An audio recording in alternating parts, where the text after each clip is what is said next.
established in 2012. And in addition to practicing, she also has taught regularly since that time at places like MIT, Yale, and Columbia. She also taught here. We think it was in spring 2018. And you also taught at the Fisher Center for a semester, right? So Rachely's familiar with our program. And most recently, she's been teaching at Ohio State Knowlton School, where she's an associate professor of practice. One of the main reasons that Rachely is here tonight is to present her new book, which is titled Field Guide to Indoor Urbanism. It's a book that's co-written and co-edited with her partner. And the book has many ambitions. I think the one that I'm most drawn to is the way in which the book really questions the capacity of architecture to change in general, to challenge the status quo, particularly in relation to environmental thinking, and also the way in which protocols are put in place to establish boundaries between interior and exterior, between user groups, etc. So through tonight's presentation, we'll see how different scales of urbanism and interiors converge, further promoting exchange between objects and individuals and phenomena in the built environment, and at a variety of scales. The book features many of their projects, which also span those scales, buildings, outdoor spaces, interiors, and collectively they reveal the influence of use, social exchange, environmental research, and urban data on the way that they design. One thing that I really appreciate about their work is that this extends a conversation we were just having prior to coming down here tonight, that it's attentive to what we might call core disciplinary issues, composition, spatial definition, form, but a lot of that stuff is in dialogue with and inspired by things that transcend architecture, environmental issues, social issues, etc. And I think that work really then demonstrates the value of architectural expertise. For that work, Rachely and Fu have received a lot of notable awards, including the Rome Prize in 2017 and the Emerging Voices Award from the Architectural League of New York in 2019. So tonight, Rachely will lecture for about 45-50 minutes, and we'll have time afterward for questions from all of you and a more open conversation before we conclude. So please join me in welcoming Rachely back to Syracuse. Thank you, Kyle, for the kind introduction. Great to see you, great to be back. Appreciate that you came here to the lecture today. Thank you for Michael Speak for inviting me. You did a big chunk of my introduction, so maybe I'll move to 45 minutes. But as Kyle mentioning, our studio is interdisciplinary, yet use disciplinary tools and understanding of the built environment. And we envision architecture with fewer boundaries, manifested through architecture with reduced environmental and social divisions. We see ourselves in the intersection of design, environmental research, and urban natures. So this is our book, recently published, Field Guide to Indoor Urbanism, published by Hudson Kunz. It is designed as a walk in the city. It is structured yet open enough for you to find your own path and interests. Fu's first language is English, mine is Hebrew, and we come from two different places, which means we read from left to right to left, and have two different logics. So this book is an attempt to merge these two ways of thinking in one practice. So when you kind of usually think about indoor and urbanism, you kind of think about it in opposition, separated in scale and by disciplines. But we like to think about it as a hybrid term that brings architecture and cities situated in a continuum, kind of environmental continuum, as a matter of degrees rather than opposition and not defined by clear borders. And architecture itself is in a middle scale that mitigates between these two environments. So the color of the book, whenever you will write, hopefully you will write a book one day, how do you choose the cover, the color of the cover, all these decisions. So the color blue represents, to me, these healthy environments. And you know, the blue planet, if there were aliens in the new city reflects light. Yet, interestingly enough, there was no word in ancient times to the color blue, not in Roman languages, Greek, not in Asia, not in Japanese culture, Chinese culture.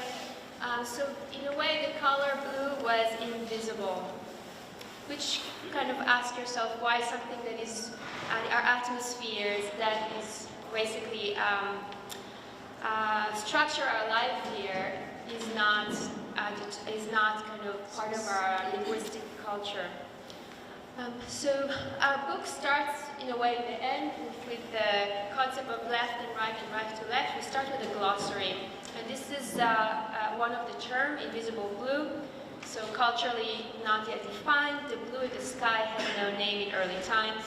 The blue planet was not detected from a perspective of being within, only to be named later. It became a concept in the background of the yellow dunes of Egypt. Blue evolved into a longing.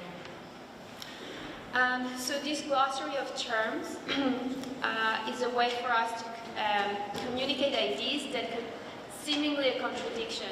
And we see more and more in our culture that there's kind of a mono understanding of interpretation of realities, but they represent multi-perspective that can cohabitate together. And we developed this mutual language for us to really understand better what words really mean for each person. And it's a form of creating a conversation. They are hybrids and they synthesize architecture and the environment, indoor and outdoor. And it transfers from a concept to research to project for clients. And we're going to have a segment of each of these kind of ideas. This is read throughout the lecture today. And they also think about culture. Is it only man-made or is it also involving other species? So again, the right and left to right is also a form to represent multicultural approach to architecture. So we all know about the climate projections. The climate migrates. The climate of Africa is going to move to, or already is in southern Europe, and so on and so forth. So how do we deal with this extreme changes? Especially the built environment, we're responsible for more than 40% of CO2 emission globally, and our profession is part of it, and therefore we bear a lot of responsibilities. So what is our advantage in our discipline? We're able to integrate complex systems and knowledge and embed the knowledge from different disciplines. And we can lead this group and we can participate in. So if in studio someone, an instructor is asking you, hey, why don't you work in groups? Highly encouraged, because that's how we start. And that's how you solve complex issues. You have to do it as a multidisciplinary approach with others.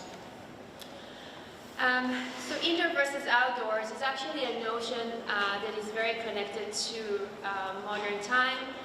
If you think about boundaries, they don't really exist in nature. It's a cycle of ecologies.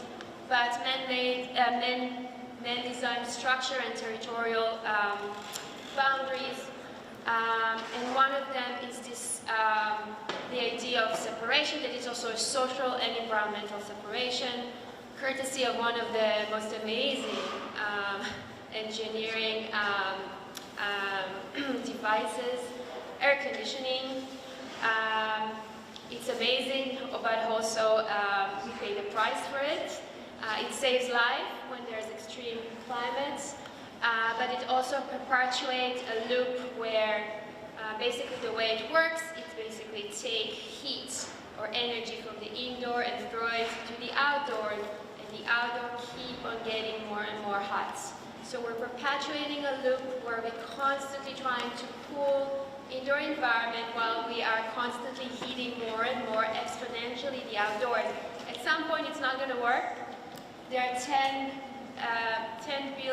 1 billion air conditioning expected to be produced only in India for the next 10 years. So amazing device, it can save life, but it's also unsustainable.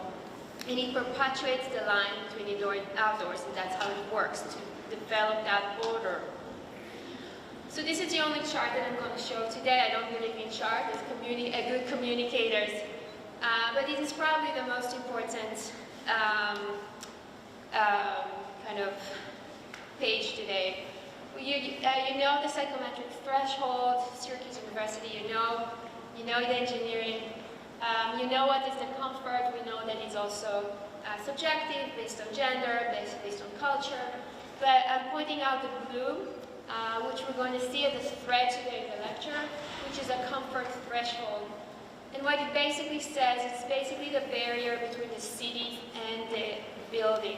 And what it basically says that if you cool the air before it reaches the exterior wall of the building, you can actually reduce the energy that you use indoors.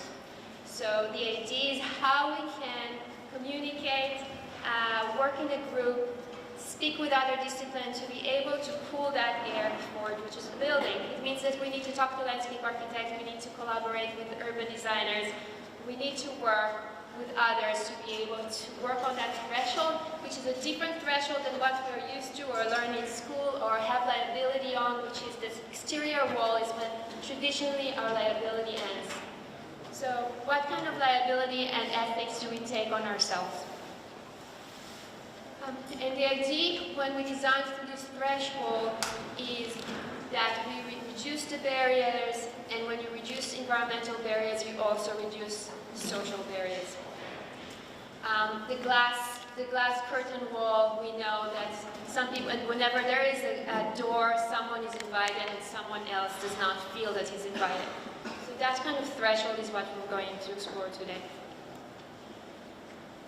Okay, so the book is organized by 3 themes: public floor, incomplete whole, a second nature. All of them constitute the idea of indoor urbanism.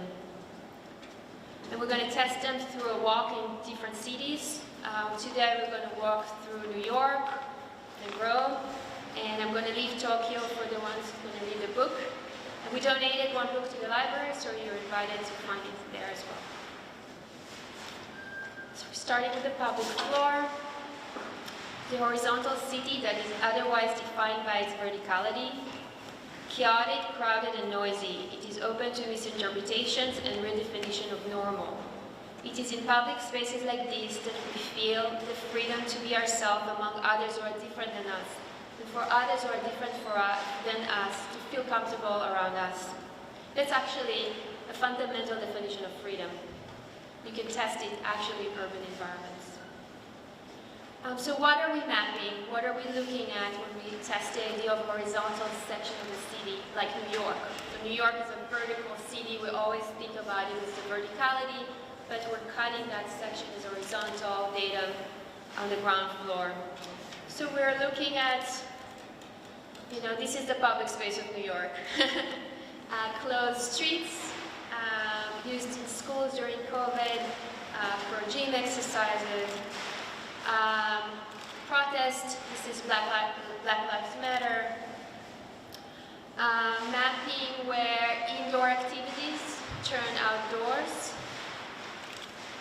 This is a fantastic event that happened in the city where there was an opera that sang the words of the Constitution to the street in the sidewalk of New York, inviting everyone to participate indoors and outdoors.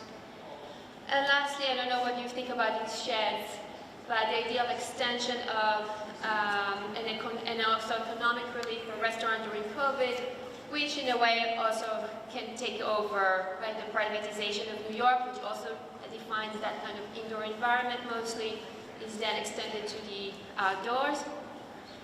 And we mapped it through this kind of ephemeral language of microclimates. And the idea of ephemeral is also to make you feel, because when data stays as numbers and charts, it's very hard to emotionally connect to it. So we mapped trees, bus shelters, outdoor dining structures, and other elements that you read here, and focused on the sidewalk, which is the largest public space in New York, which is 12,000 miles long. We use GIS software to understand human experience, calculated microclimates of the trees in the city, And we learned, once you check the numbers, we started to see how shade and trees and nature are just not distributed equally around different neighborhoods. And neighborhoods like Crown Heights that has higher heat vulnerability index, which is predominantly a minority neighborhood with surface area of 30 degrees more on the sidewalk in peak summer than in other locations in the city. This is a huge difference. In contrast to, for instance, Carroll Gardens, that has the most green, private green in the city, with front and back yards as part of their zoning. We map different temporary forms of shade, either in plan mode or perspectives, and mapping outdoor dining structure, which again showed this inequality in the city, where in Tribeca and Manhattan there are 20 times more permits than in other locations like Jamaica, Queens. So this is Jamaica, Queens, and you can see here, this is the subway, and we mapped the underpass of the subway, which is an interesting shade structure, where all of a sudden this bottom-up kind of vendors popped and created this economy, microeconomy of vendors and kind of vendors and kind of food trucks. And lastly, mapping cell phone readings to see how people move between inside and outside in one of the busiest places in the world.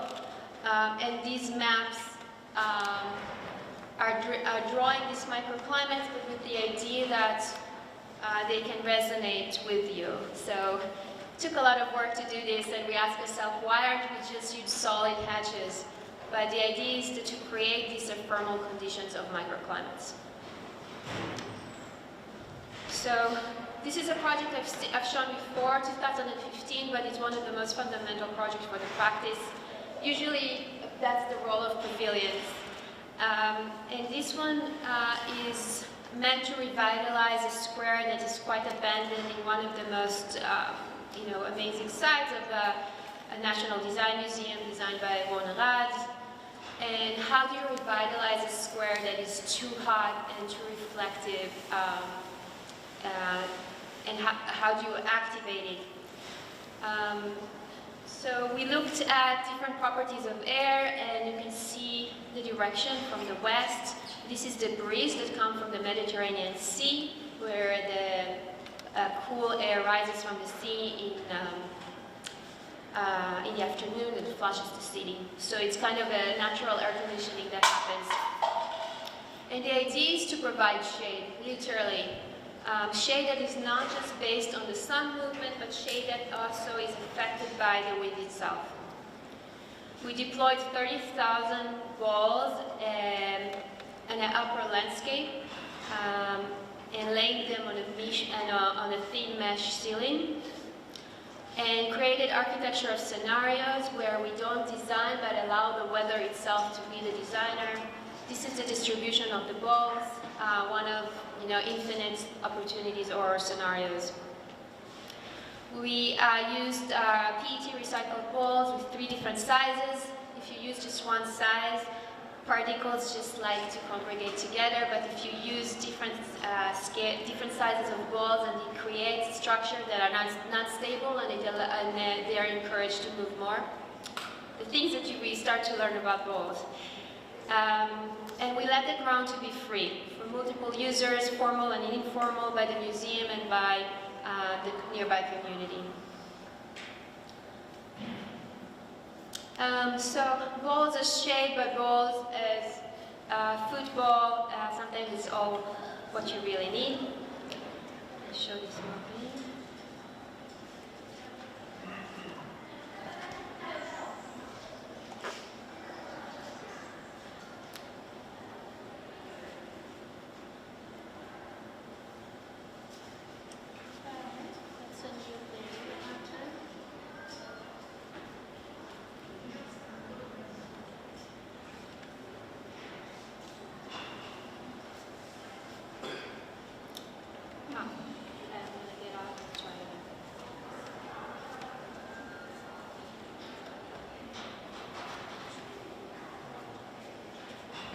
Sorry about that.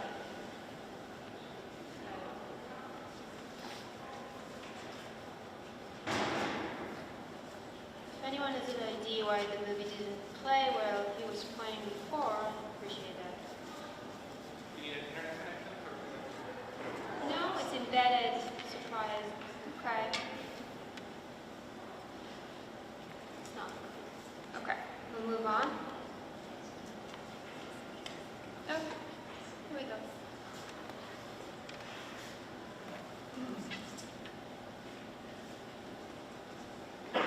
So it's a very simple design. The idea is to design as minimal as possible, which is the hardest part, because if you allow for uncertainty to be part of your design, you have to really make sure that it's controlled. And we use aluminum structure, basically typical kind of greenhouse typologies, is both local and global, using a mesh ceiling that if rain comes, they can go through it. There's not much rain coming, but nevertheless. And the most challenging part was to have an absolute aligned ceiling, suspended ceiling, because if it's slightly off, then all the balls are going to congregate in one location. And it becomes its own device where we don't control it, but just let it, allow it to be, purposefully leaving the ground floor for people to choose their own way of engaging with the city. And it started to be part of circulation, it started to be a place of kids playing, and it's quite rewarding to see how, you know, how little you can do as an architect to activate a space. So in a way, all you need is a shade in these kind of locations.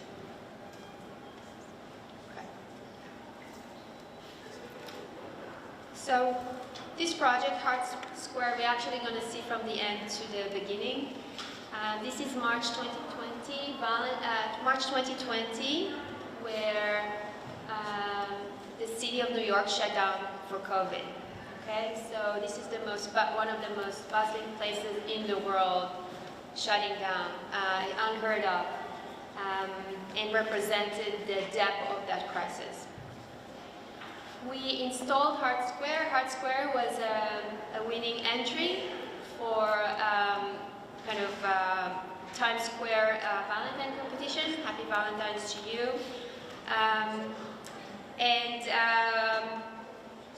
Basically, the idea is to design a heart.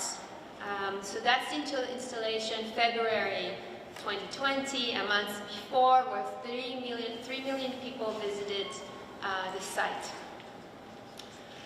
Instead of one heart, again, we're an office with multiplicity of voices. Sometimes it means that things coexist in parallel, and instead of one heart, we design two. One is an anatomical heart, which which was abstracted to a cloud-like structure, which are made of thin rods and 99% air. As much as it looks thin, it's extremely resilient, and two people can climb on it, which was one of the constraints of building in Times Square. Usually once a month, on average, there's two people who drank too much at 12 at night that are testing the arts in the square. So purposefully, also, it looks quite fragile, but it is quite resilient. And the other heart is made of 120 mirrors, and it creates a pixelated emoji of hearts, and it's surrounded by skies. So thinking about Times Square, extreme environment, we considered it as an urban canyon. And each of these kind of pixel mirror is tilted in a certain direction that you can find the sky, which is not an easy target, not an easy task, but we found it, so you can still be connected to nature, even in the most engineered environment, a spectacle environment in the world. The heart is surrounded by the reflection of pure skies, and in one angle you can catch the heart. It's kind of a quiet artwork, and it is amplified amplified by this immense movement and change environment. And you can see that things started to interact with it in unpredictable ways. An artwork of this big eyeball kept on looking at it, so I don't know. No one climbed on our artwork. Maybe they felt they were being watched. So let's try this movie. Here we go. So again, we're looking at the horizontal section of the city. That's the first view, and we're looking at it from this kind of cloud of mesh into kind of reflection of the city. And again, this is a device that is very quiet, but it amplifies this extremely dynamic environment. And what we like about this art is that you cannot take a selfie with yourself alone in it. There are reflections of everyone and anyone who's in that square with you. And in that sense, we felt that it encouraged this idea that we're a community of many versus a singularity of one selfie. Surprisingly so, it also became a nest for a bird who had this really good intuition of being able to be exactly in the middle where no one can reach, but it's around 2 feet, so no one could reach her. So that was also a nice surprise in the city. We worked with Eric Foreman, who is an artist, collaborated on this project. Okay, we're moving to New York. We're still in New York. Okay, so we've been to Mini Tower 1, which is a recently completed project, which is a 4-story addition to a rear of a Brooklyn multifamily. And again, we're looking at the blue. The blue is new, which is how we could think about this threshold between interiors and the city. The black is the existing building. And you can see that it's basically we call it Mini Tower, which is basically a room that is extension of a room that goes even beyond the building itself. And it's not necessarily, you can start to see this kind of different kind of way of showing invisible properties of air and temperature. It can behave differently in different seasons. It can be part of the interior, it can be part of the exterior, or it can connect them both. It is also, when it is extreme weather, it's a passive house, so it's based on passive house, very super insulated design, but in temperate season it can be opened up. So we're starting from the lowest level. It is graded for exterior use. We use stucco. All the floors, interior floors have a floor drain, not a typical detail. There's an indoor tree, which really hope it survives, climbing up for more light. And you can see this kind of a zoom-in section on that threshold. On the right, you can see the existing building from the 1930, and this new buffer of air that it's meant to cool the air before it reaches the building, or when it's locked, it actually becomes a buffer of air in the winter, so it stays kind of immune to extreme environment from the outside, and then have different systems of apertures and opening to allow for, in the temperate season, to allow for extended use of the outdoors. So this is one of the apartments.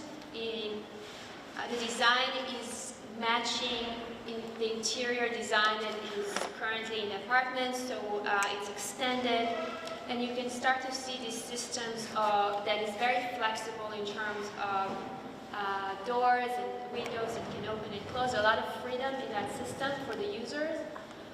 And at the end, you can see that there is a terrace without windows, so there's great apertures but without a glass. And in a way, you can sit there with a blanket and enjoy snow. Enjoy the snow in the winter if you choose to. Everything is drained, and it's basically kind of yet protected with a roof. And the threshold between the new and the old is covered with mirrors, which extend these reflections of the greenery of the outdoors. I don't usually talk a lot about interiors, but there's some design choices there in terms of how to design interior that relates to the city or the outdoors. So for instance, this table and bench are from teak. They are actually used for outdoor applications, brought to the indoor, and help create an atmosphere or a vibe that is more carefree and less precious. Moving to a different tenant above, completely different design sensitivity for them, and we're working with what we have in their own style. And if you can see the blue and the black, we started to get really deep floor slabs, which, especially in New York, means darkness. So every design decision was basically made to reflect light through even the color whites, and these new stairs that are translucent. So again, instead of becoming a barrier, they allowed to filter light in, and skylights wherever we could.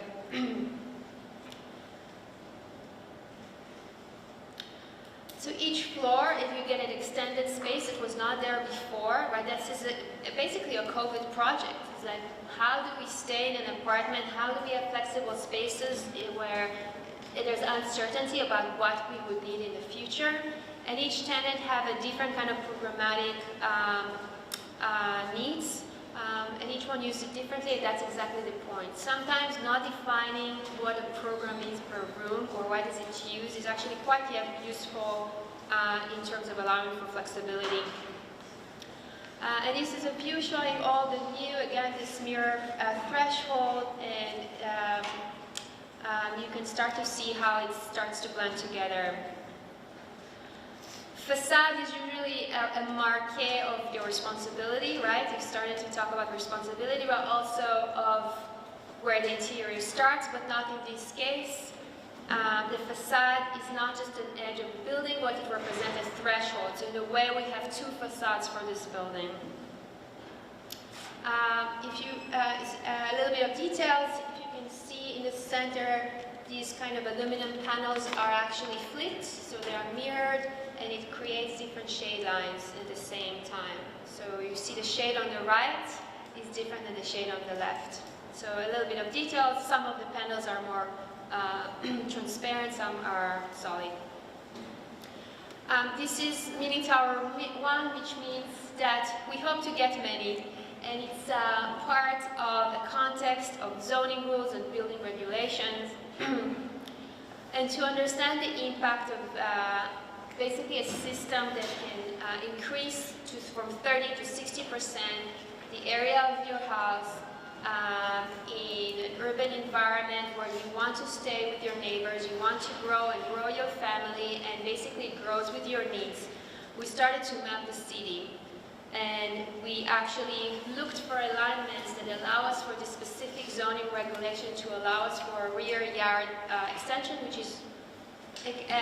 which are hard to make, and it's very specific conditions. When we started to align all these urban data, we discovered 1,000 potential mini towers. So what does it mean when you work in the scale of the small, of the pixel, of the mini, and what kind of an impact or urbanism it can do in a city when you think about it as a system and a new approach? We're going to Houston, hot and humid. This building was designed during COVID, mixed use for retail and office, and because it was designed during COVID, the circulation is external to the building. And what also is untypical is actually that each tenant got both interior space when he rents a unit and exterior pocket garden. Right? So they have interior and exterior.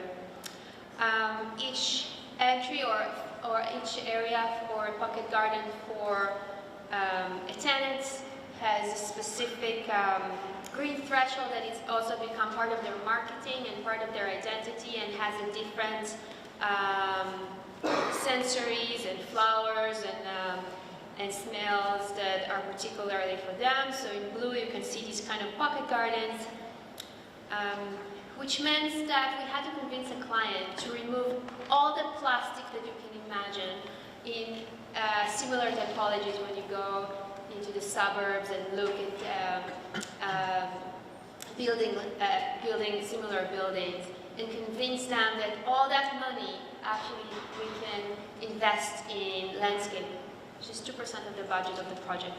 Okay, so I'm glad that we succeeded and not always succeed, but we have to show them the benefits of it. So we're thinking that the typology here, you can see this kind of idea of a pocket, which also become an identity and also become a little place for gathering. And also a break from the idea of parking, because your entry door in Houston is the parking. Okay, so how do you create a small transition between it? Now, the idea of cooling the air before it reaches the building. So you need a lot of different strategies to make it work. And I'm going to show you a few in this project. So we're looking on the west facade with vertical fins that we're calculating how much they impact reduction of energy. The gardens themselves are a cooling device, a natural cooling device. Going to the south, we're looking at pergola, so horizontal buffer. And this is kind of our research that we're really excited about, which is a different way of thinking about cooling faster walls, and we did it in consultation with Transolar Climate Engineering. I'm not sure if they came here, but highly recommend inviting them. This is also a COVID project, and we were a bit bored, and we started to bake concrete panels. We started to bake them and test how different forms and different patterns can allow for the walls to remove the heat faster. Okay, so again, we remove the heat in natural ways, and it works like a radiator. And sometimes I think to myself, how did we didn't think about it before? The idea that a wall has texture can remove heat faster. Okay, imagine the potential of that. So one of the few things that the client really asked for us, and unfortunately, was to work with concrete. We know concrete is not a great material, but this was a constraint, and we have to work with some constraints, and we can convince and educate the clients in others. So this is a tilt-up wall system. This is the cheapest way to design a building in this scale in Houston. And the idea is that they pour concrete horizontally, so we can basically cast it in any form that you would like, and then they tilt it up, and it becomes the vertical walls of the building. You can see here the back facade, and you can see two different patterns of kind of radiator-like form in one facade, and how they actually can be noticed and felt through the different shade lines in the building, and they perform differently.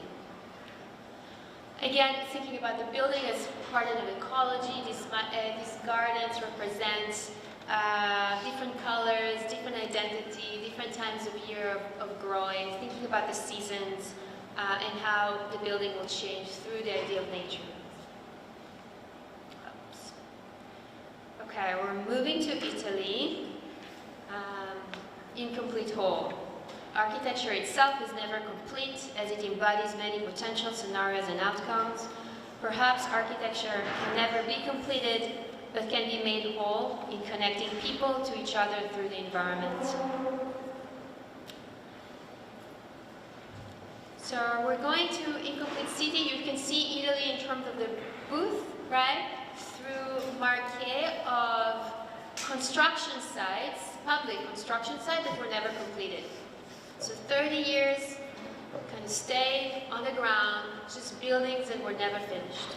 Public. There are thousands of them on private lands where we're talking, or this research is only on the public buildings. And I'm going to test,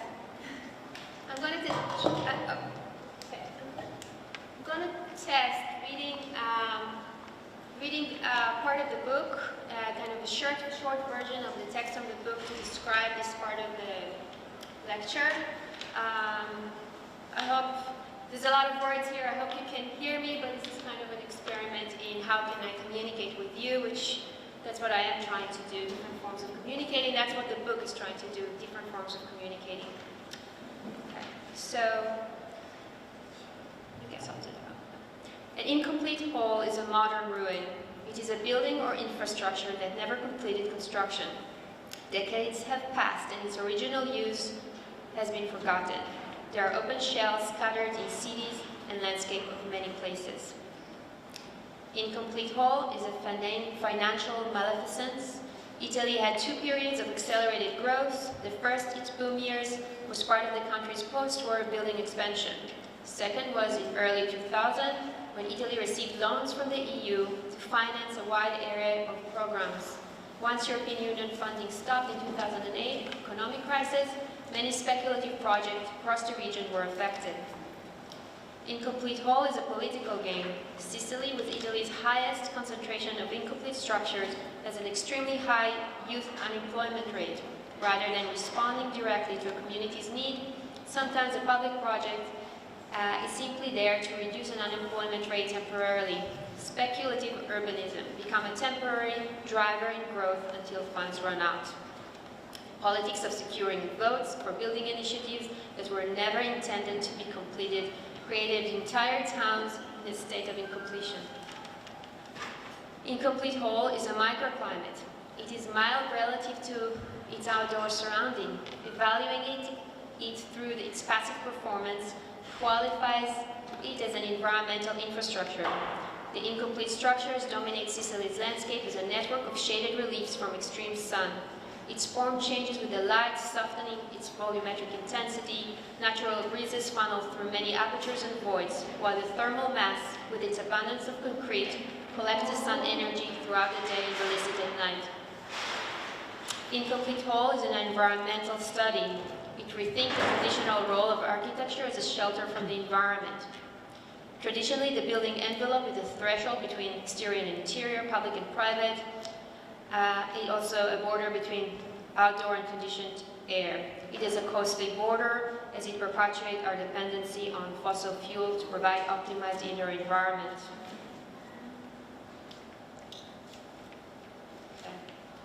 Incomplete whole is an anti-monument. The ambitions of designers, while never realized, are evident in the partial construction of an idiosyncratic forms and structures. Never occupied and without a history of collective memory, it lacks the nostalgia of an abandoned ruin. An incomplete whole is a free space. It is a site of occasional architecture. Inherently public, it contains no borders and is yet exempt from societal expectation, which were never formally established in it. It is not connected to urban grids and is often remote from cellular towers, allowing it to be in a rare state of being unsurveyed. It creates an opportunity for a new subculture to congregate and emerge.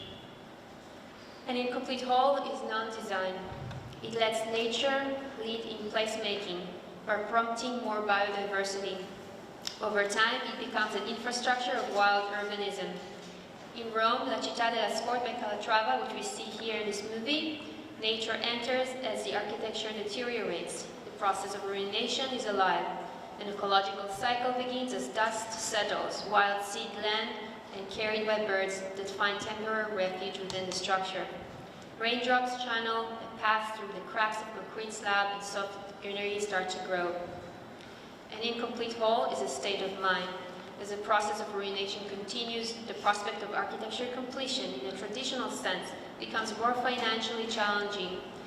Yet, one can accept this incompleteness as its inherent character. It is an architecture apart from property claims and the powers they represent.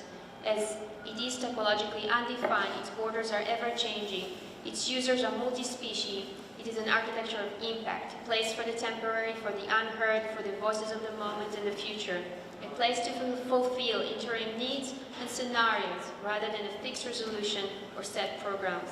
It is an infrastructure of challenge that challenges second nature, an opportunity to unlearn how to separate ourselves from the natural world and from each other. Okay.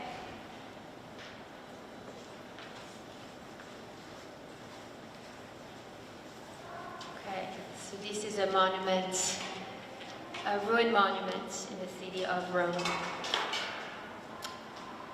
So, after being a year in Rome and documenting these spaces, we moved back to the US.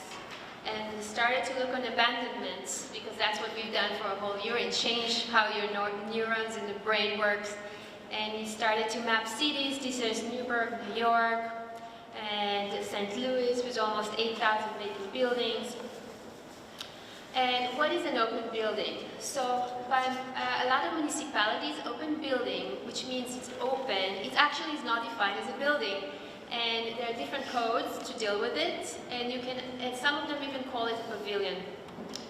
What if we are not going to complete it? What if we're not trying to raise all the funds to make it work as it used to be, and instead insert a line of infrastructure, modular system that can generate, that can allow for some kind of infrastructure of working, or whatever the community needs, working or learning or babysitting, and it becomes a mini building within a building. And when you insert a modular mini building in a building, what you get is a square in between. And this square can change in a different season, can be used differently, it can expand or contract.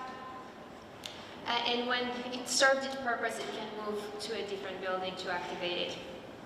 So what do we do with the post-industrial cities that are hurting and trying to find ways to thrive again?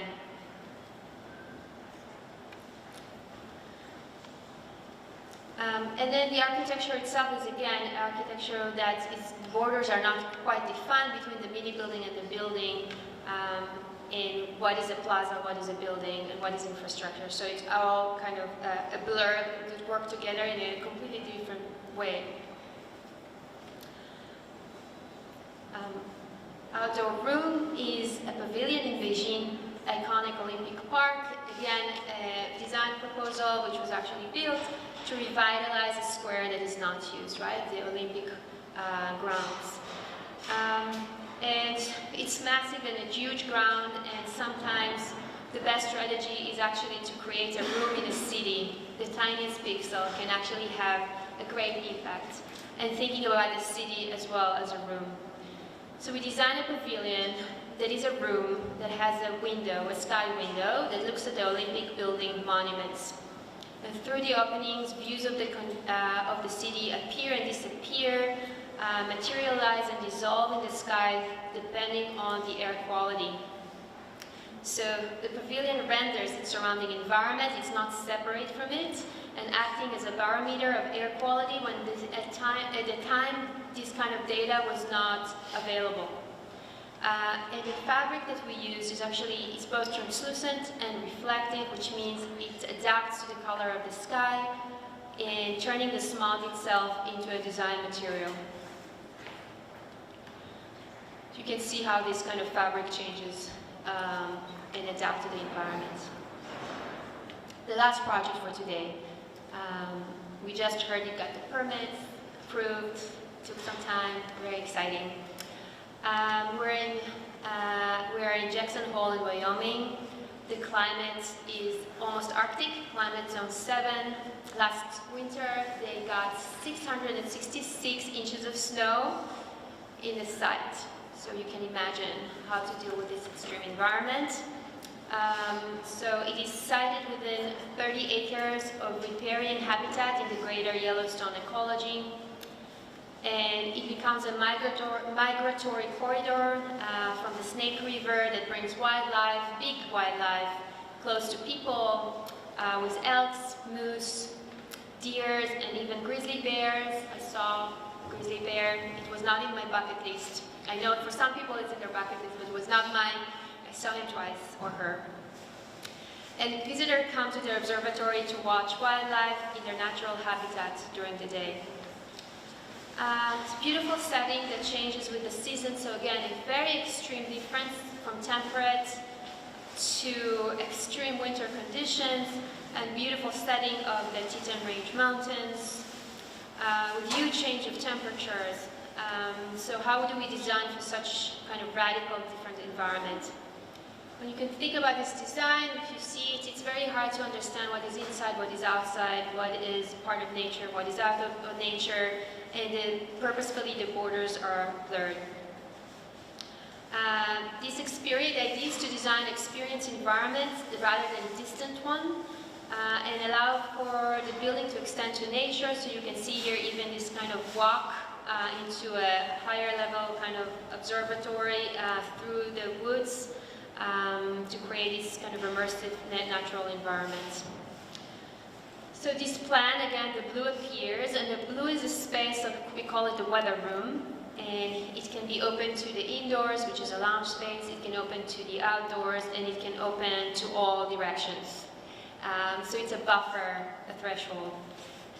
In terms of programs, we have different kinds of microclimates in terms of atmospheres, thermal atmospheres with a sauna, we have a plunge pool, we have a hot sauna. So the idea is to be able to connect it in different ways of feeling the weather and to also connect the different kind of ecologies and natures. What was interesting that we worked with a psychologist, a sociologist that is a wildlife sociologist. Wildlife has culture as well, which was really fascinating. And what we worked with her is the idea of establishing young ecologies. You can see these kind of circles, young ecologies. So when they started to have smaller animals and bigger animals start to congregate there, the larger herds will add these areas to their memory of migration. So they know there is either water there or some food sources. And the idea is to connect to that kind of migratory route and create new ecology for them. So pool, sauna, radiant heating, all of them use geothermal wells. This is passive house design. It is also low energy, almost has net zero and carbon zero. We work with Transolar on this project as well. And the idea here is that this uninterrupted view for the Teton Range is a form of completing the building. So what is a building? The building is not by itself an object, but it is in a relationship with the environment. The in-between space can connect. You can see this idea of connectivity between inside and outside. And we basically, this area is actually also super insulated, as if the whole room itself is an exterior room that needs super insulated environment. The roof is both on the interior space and also exterior space. Facing north, surprisingly, we do want the south, it's a very cold location, but the idea is to have that roof to avoid the snow. So this is a buffer without the snow, which can be very significant, almost 18 feet, as I told you previously. And so how you can use it, you have more flexibility on using it longer if possible. So architectural threshold where nature and building are interconnected. Okay. So we're reaching the end. Second Nature is about Tokyo, which you're welcome to read the book. We don't have time today, but we did a research almost 4 months in Japan, interviewing 5 generations of architects with 40 years difference between them. And it became a form of conversations, and we asked each one of them 10 questions, almost similar questions about the concept of indoor urbanism and second nature and relationship between indoors and outdoors. We have Maki Nishizawa, separated with almost 40 years of experience, and while we did this interview, we experienced an earthquake, flooding, 2 heat waves, and a typhoon. Thank you.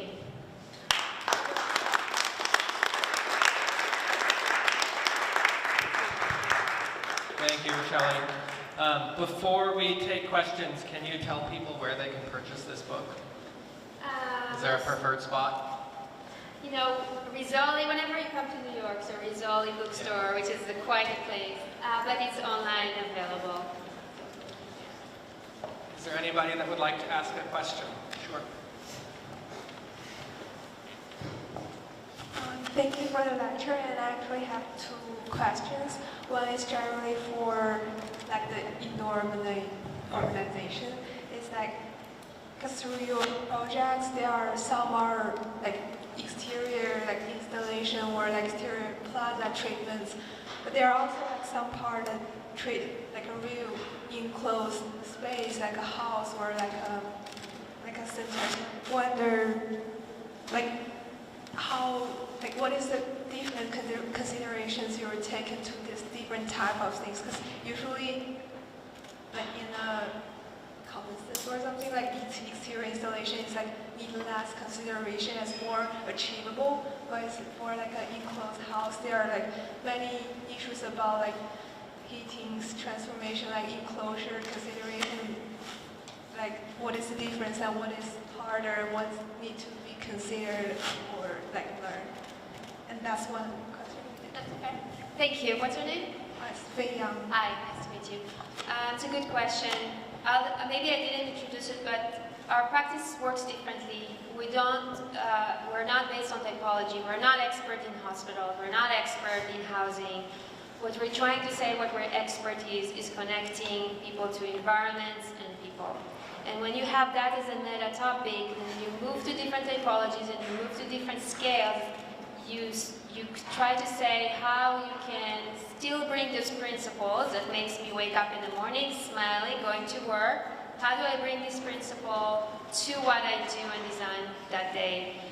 So in urban environments, which are actually very difficult to design with, the insane amount of liability, right, responsibility. Once 3 million people visit your project, when it's an urban environment, you also think about the different types of collectives, and when you're in a house, there is also a type of collective, and there's different environmental conditions or different environmental conditions that happen in different scales and operations, but it's still the same idea. So it's a similar project, it's the same project, but different way of manifesting it in different typologies and scales and locations. I hope it answers your question. Yeah, and I also have another small question, especially for the one that you have a chance to cooperate with, the wildlife sociology.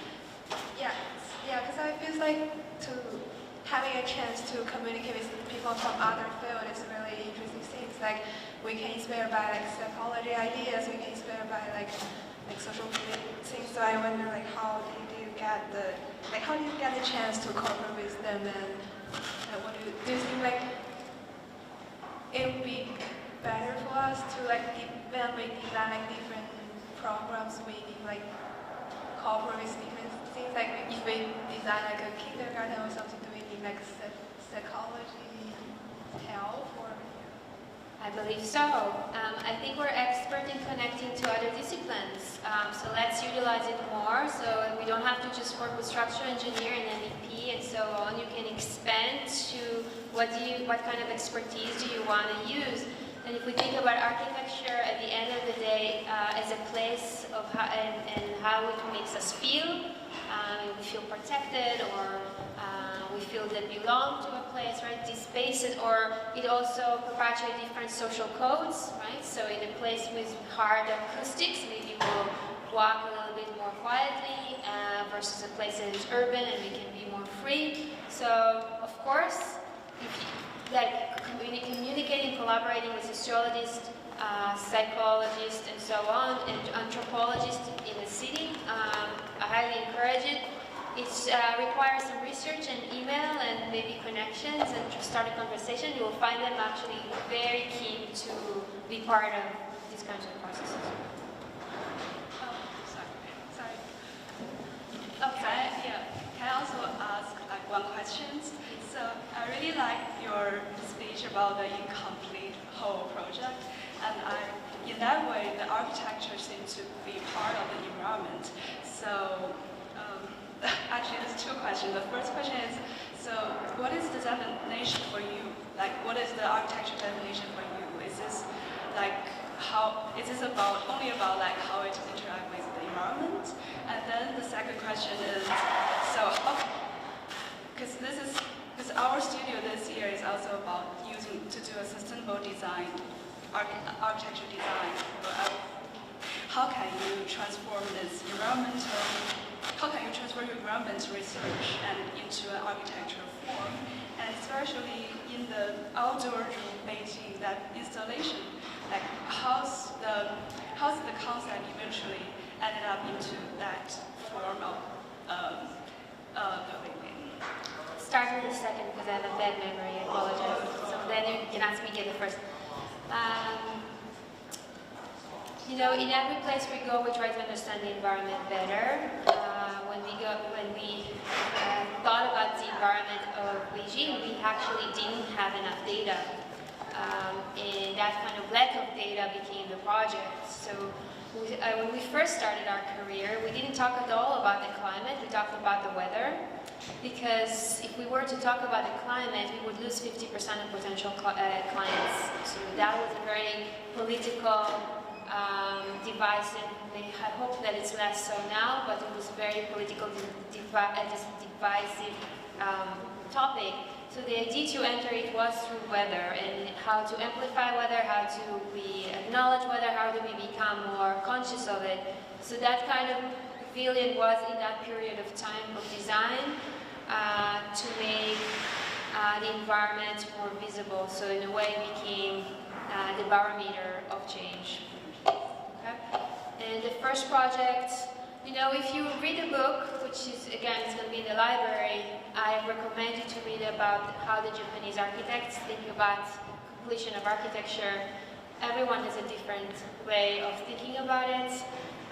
One of them would say that only when a building is demolished, it is complete.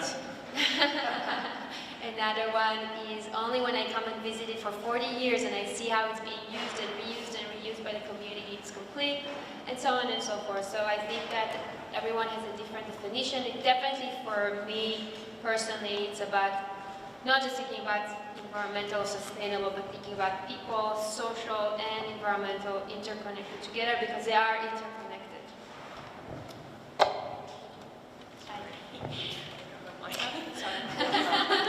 It's gonna go. Thank you for the lecture, very inspiring. I'm curious about your limitation. So limitation is not a negative word, but like client, architecture coding. And also it seems like you have a lot of projects done in COVID, so it seems like you are making advantage of COVID time. For example, the 4-story residential house in the last project, on the one hand, you hold your architectural concept, but also you use or make advantage of the limitation. It's not easy, right? Let's be honest. You need to find the clients that support what you do. It took us 10 years to actually get clients to come for us for this meta topic that we're trying to bring. The others, we had to convince them along the way, and it's a kind of a process of education, which usually has convincing. You have to convince them through other means, usually are the economic means. Let's reduce the plastic, let's bring plants, it's going to cost you less. Of course they're going to go for it. So you have to be right in that way. You have to think a little bit as a developer and think about the pro forma, which is the Excel sheet that controls the universe, and think about the pro forma and how they can benefit from different design decisions. Right? Not all the clients know exactly why we are proposing the different, what other agendas we have in that sense. If we convince them that it is actually great for their pro forma and they save money, then they'll go for it. And then they also benefit environmentally. So you'll have to find your ways to convince people to do and activate. And each one of you will find a way. It's usually work with saving money for someone. I hope it's what you. So I'm just curious, but when you talk with your client, do you give them, how do you talk? Like, do you show them the data or you make examples? Everyone is different, right? And some are collaborators. Like the client in the observatory in Wyoming is so happy to, the net zero, the carbon zero. It's all they ever wanted. And it's to have the little possible footprint on the environment. So that was a fantastic client who actually sponsored a climate engineering firm to do all these calculations for them. which is a serious calculation. So if you really want to deal with the environment, you need to really show the numbers, how much energy they're going to save, and so on and so forth. So they pay for that, right? We cannot do it on our own. There's a limit to our profession. We're architects, but we're trying to collaborate so we can have a holistic story that at the end of the day, the pro forma, it will show them that they're reducing impact, reducing energy, and so on and so forth. Thank you. Hi. Hi, Rachely. Thank you so much for your inspiring lecture. Thank you. My favorite part was the way that you started with definitions. I think it's really interesting to think about the way that our domestic spaces have like corridors, and our urban environments also have corridors. So if we're thinking about like terminology and definitions, does any of your research have to deal with like reformatting or rewriting like policy? Like if we're thinking about new types of urban spaces, new types of urban conditions, where maybe our public sphere, we're bleeding into the street or bleeding into our urbanism, then is there a way that your research engages with policy and rewriting definitions of policy to create those new environments and new habitations that we're interested in? It's interesting that we actually get invited more recently to do more urban studies. It's exciting. We've never done any policy or written policy before. I'm definitely not an urban designer, so I also hesitate to take it as the, let's say, under my umbrella. Like it needs to be collaborated with urban designers. Haven't done that so yet, but I think maybe it would be a natural process through this idea of designing through urban data. I think it will come. Thank you. Thank you very much for the research and presentation. Thank you. You mentioned that your work is a lot about communications, and I can see it in your build work that your installations and interventions sort of visualize and activate and engage with the affective elements like the light and the wind and the smog. I wonder how to explore that aspect in your drawings. Is specifically mapping to how do you incorporate these like street level bodily experience together with the urban level mapping as well, and how do you incorporate and tell the story? Well, I think in the macro of crisis that we're on, I think communication is the biggest one because scientists, climate scientists have tried for 50 years to tell us that 1.5 degrees change is going to be huge impact on our environments. We're feeling it, right? We're feeling it, but we didn't believe it. It was abstract. It was by charts. They didn't know how to communicate, and that's why graphs are just not allowing for emotional connection. Without an emotional connection, there's no active, nothing to turn into an activism or actions. So I do think that our role, if we be optimistic, our role is, and we have the power to communicate with others, other disciplines and clients, and we have to figure out how to do it. We have these tools to translate data and functionality into emotional engagement. So you could see how we take a section of a building, of that mini tower 1, and then we have another section and say, look, these are environment and cold and heat and microclimates, and it can change. We're trying to create invisible, visible, the invisible visible also in how we draw plans and sections. It's not always, working, but we're trying.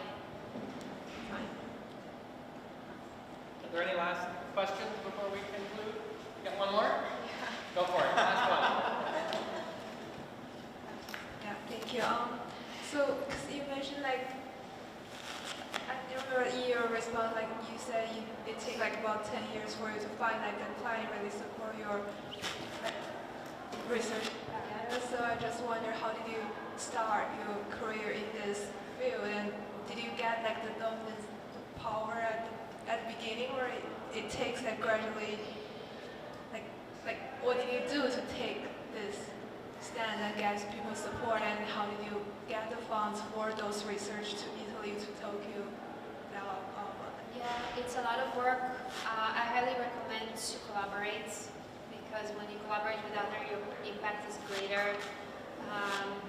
We started with the competitions for non-buildings, because I don't know if even our generation can win competitions for buildings anymore, unfortunately. Right. But we started with competitions for urban environments, and there we had the freedom to create the scenarios like what's design shape, right? So, and understand how to utilize it through social and environmental conditions. So that was that pass. And then when we became clients that work more on buildings and things that are more permanent, and the idea of, hey, we're actually reducing energy significantly, it's something that they like. And yes, we're going to have like a passive house because we have the skills to know how to detail it, but we're also going to allow you for, enjoy the snow if you want to. So I think people enjoy this kind of thinking about how flexible the spaces can be. The idea is to convince them through the means that they are interested in. Flexibility, reduction of energy, saving funds. So how do you speak in the terms that each discipline is reacting to?